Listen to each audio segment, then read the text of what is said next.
I had some tantrums of saying, I can't do this is too hard. When I was a kid and comparing myself to everyone else and saying, I can't do it, I'll never be able to do that.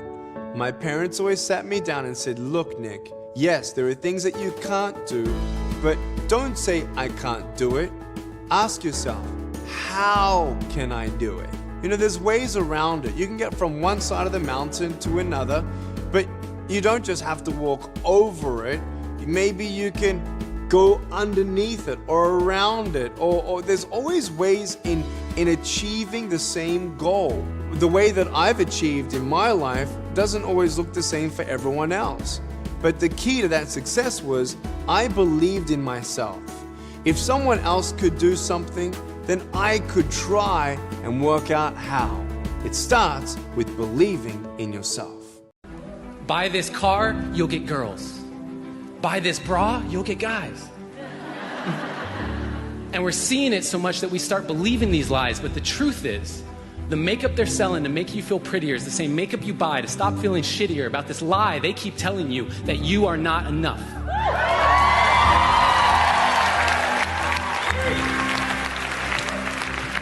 And what about the movies we watch, all the shows on TV? The more I watch, the more I see I need you to complete me.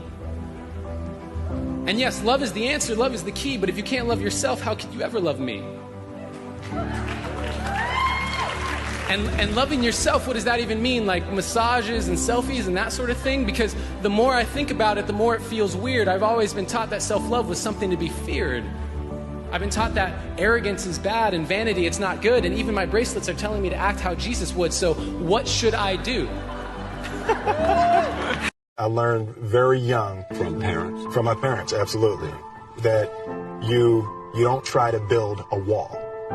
You don't set out to build a wall. You don't say, I'm going to build the biggest, baddest, greatest wall that's ever been built. You don't start there. You say, I'm going to lay this brick as perfectly as a brick can be laid. There will not be one brick on the face of the earth that's going to be laid better than this brick that I'm going to lay in this next 10 minutes. And you do that every single day. And soon you have a wall. And soon you have a wall.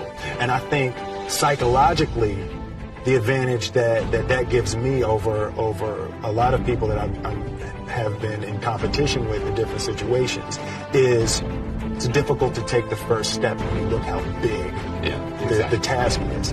The task is never huge to me. It's always one brick. Me too. There is no such thing as failure. Failure is just life trying to move us in another direction. When you're down in the hole, when that moment comes, it's really okay to feel bad for a little while. Give yourself time to mourn what you think you may have lost. But then, here's the key. Learn from every mistake, because every experience, encounter are there to teach you and force you into being more of who you are. There is, I know this, there's a light inside each of you that illuminates your very human beingness if you let it. And as a young girl from rural Mississippi, I learned long ago that being myself was much easier than pretending to be Barbara Walters. I figured out, oh gee, I can be a much better Oprah than I could be a pretend Barbara. Don't ask yourself what the world needs. Ask yourself what makes you come alive and then go do that. Because what the world needs is people who have come alive.